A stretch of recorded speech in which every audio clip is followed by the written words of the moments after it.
उसन ऐपण कुळकर्णींच्या घरात आज धांदल होती. त्यांच्या सिद्धीला बघायला मुलाकडची मंडळी यायची होती. जानकीबाईंनी उत्साहाने कार्यक्रमाच्या तयारीची सूत्रे स्वतःकडे घेतली होती. दीपा आणि रूपा त्यांच्या सुना सासूबाईंच्या हाताखाली धावपळ करत होत्या. त्या दोघींचे नवरे देखील पाहुण्यांच्या सरबराईकरिता सज्ज होते. या सर्वांसह सिद्धीचे डोळे देखील पाहुण्यांच्या आगमनाकडे लागले होते. कारचा हॉर्न वाजला. पांढर या रंगाची चमकदार स्विफ्ट डिझायर घरासमोर येऊन थांबली. ड्रायव्हिंग सीटवर बसलेला रुबाबदार तरुण एका मध्यमवयीन जोडप्यासह खाली उतरला आणि तिघेही कुळकर्णींच्या बंगल्याकडे चालू लागले. दीपक आणि रूपक दोघांनीही पुढे होऊन पाहुण्यांचे स्वागत केले. पाहुणे मंडळी सुसज्ज व सुशोभित हॉलमधल्या सोफ्यावर विराजमान झाली. जुजबी चौकशीनंतर सिद्धीही बाहेर आली अन दीपक घरातला ज्येष्ठ पुरुष या नात्याने सर्वांचा परिचय करून देऊ लागला. हा माझा धाकटा भाऊ रूपक आणि ही त्याची पत्नी रूपा. बाजूलाच बसलेल्या आपल्या भावाकडे व त्याच्या पत्नीकडे हस्तनिर्देश करत दीपकनं ओळख करून दिली. दोघांनीही हसतमुखाने पाहुण्यांना अभिवादन केलं. माझ्या दोघी सुना सख्ख्या बहिणी सख्ख्या जावा बरं का. जानकीबाईंनी माहिती पुरवली. आणि हा आमच्या घराचा आधारस्तंभ, आमची आई. दीपकनं पुस्ती जोडली. रिद्धी म्हणजे सिद्धीची बहीण पुण्याला असते IT कंपनीत. गप्पांमध्ये आपला सहभाग नोंदवत रूपकनं सांगितलं. आणि हो, ही सिद्धी दीपक कुळकर्णी MBA झालीय. हल्ली पुण्याला जॉब करतेय एका HR कंपनीत. दीपकनं पुढाकार घेत माहिती दिली. आणि आपला परिचय पाहुण्या गृहस्थांनी चौकसपणे विचारलं. हो ते राहीलच की. मी दीपक कुळकर्णी आणि ही माझी पत्नी दीपा. आम्ही सिद्धीचे काका काकू. दीपानं दीपकचं वाक्य पूर्ण केलं. सिद्धीसकट घरातली सगळी मंडळी दचकली. इतकी की पाहुण्यांच्याही ते लक्षात आलं. दीपक आणि रूपकनं कशीबशी परिस्थिती हाताळली. गप्पाटप्पा अन चहा फराळ करून पाहुणे मंडळी मार्गस्थ झाली अन सगळ्यांनी दीपाला कोंडीत पकडलं. आई ती आईच असते शेवटी. लावणीच्या नात्याला काय येणारे माया. जानकीबाईंचा तोल सुटला होता. सिद्धीला तू आपली मुलगी मानतच नाहीस का दीपाताई. रूपानं ओढणी डोळ्यांना लावली. रूपक मात्र शांत होता. लग्नानंतर कितीतरी वर्ष तुम्हाला मुलबाळ नव्हतं वहिनी. तुमच्यानंतर तुमची धाकटी बहीण रूपा तुमची धाकटी जाऊ म्हणून या घरात आली आणि तुमची सुखदुःख वाटून घेतली. तिनं रूपकनं दीपाकडे एक कठोर कटाक्ष टाकत म्हटलं. तर काय, एवढ्या नवसासायासानी झालेल्या जुळ्या मुलींपैकी एक तुझ्या ओटीत घातली तिनं. अगदी बारशाच्या दिवशी. पण तुला आई म्हणवून घेता येईना ग. जानकीबाईंनी दीपाला दोष दिला. दीपा सुन्न झाली होती. सिद्धी रडत होती. दीपकनं सिद्धीला थोपटून आजीकडे पाठवलं अन दीपाला घेऊन तो त्यांच्या खोलीकडे वळला. मी चुकले का रे दीपक. दीपा आता रडवेली झाली होती. खरं का रे आई म्हणतात ते. दीपकने तिच्या खांद्यावर हात ठेवला. आश्वासक. खरं तर अनाथाश्रमातून बाळ दत्तक घेऊया म्हणून किती हट धरला होता दीपानं. पण जानकीबाईंनी तिच्या आईच्या मदतीनं परावृत्त केलं तिला अनाथाश्रमातून बाळ आणण्यापासून. यथावकाश धाकट्या रूपाला दिवस राहिले अन जुळ्या मुली झाल्या. बाळांच्या बारशाच्या दिवशी केवढा थॉट उडवून दिला होता जानकीबाईंनी.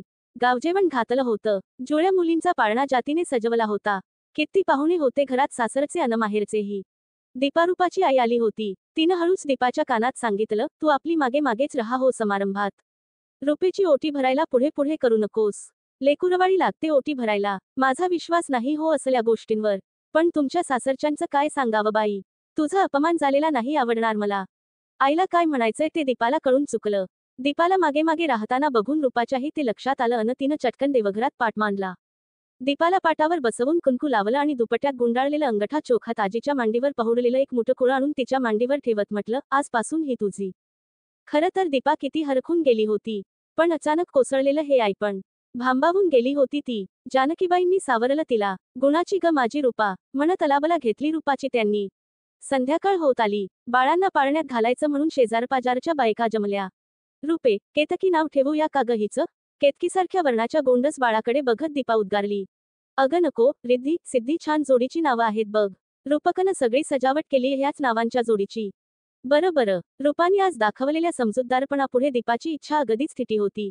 बारसं आटोपलं. पाहुणे मंडळी पागली. आता सगळे फक्त घरचेच आणि दोघींची आई. छकुली उठली वाटतं. दीपानं बाळाच्या रडण्याचा आवाज ओळखला. ताई, छकुली नको ना ग. चिऊ आणि माव म्हणूया दोघींना.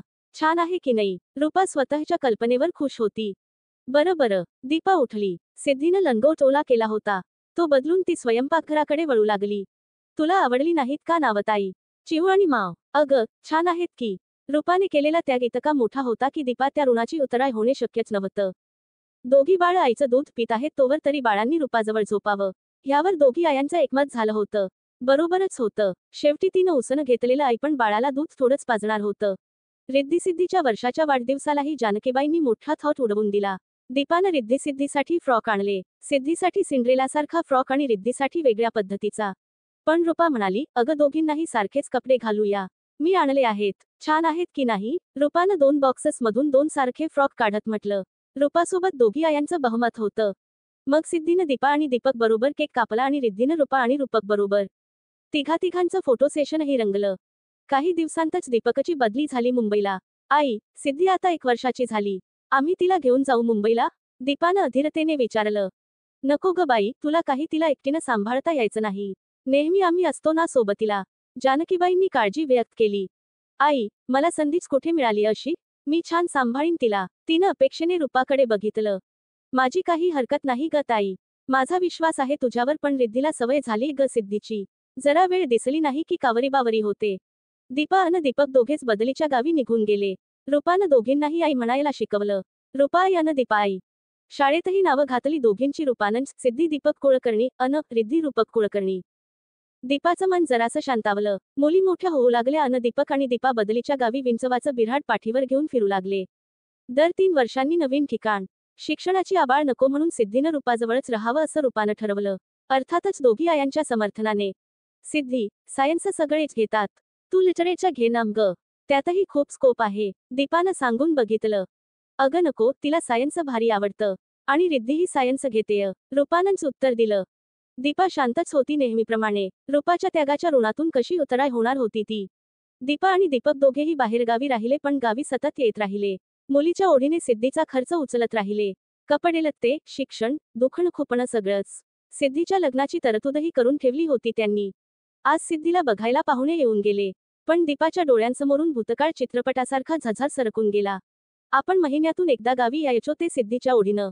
खाऊ, खेळणी अन कपडे घेऊन. मी कधीतरी सिद्धीची खरी आई झाले का रे दीपक? आणि तू कधी खराखुरा बाबा झालास तिचा? दीपानं हताश होत विचारलं. अरे, हे सगळं तर काका काकू म्हणून केलंच असतं की रे आपण. उसनं आई पण कशाला रे? दीपा, अगं, माझं नाव लावते की नाही सिद्धी? आणि तिचं कन्यादान आपणच करणार बघ.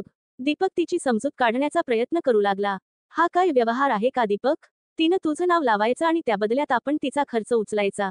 कन्यादानाचं आयतं पुण्य पदरात पाडून घ्यायचं. उसनी आई होण्यापेक्षा सिद्धीची सख्खी मावशी व्हायला आवडलं असतं मला. दीपा कोलमडून पडली होती. आणि दीपक तिच्यापाशी खाली मान घालून उभा होता. सुन्नपणे. कल्याणी पाठक, वृषाली काटे.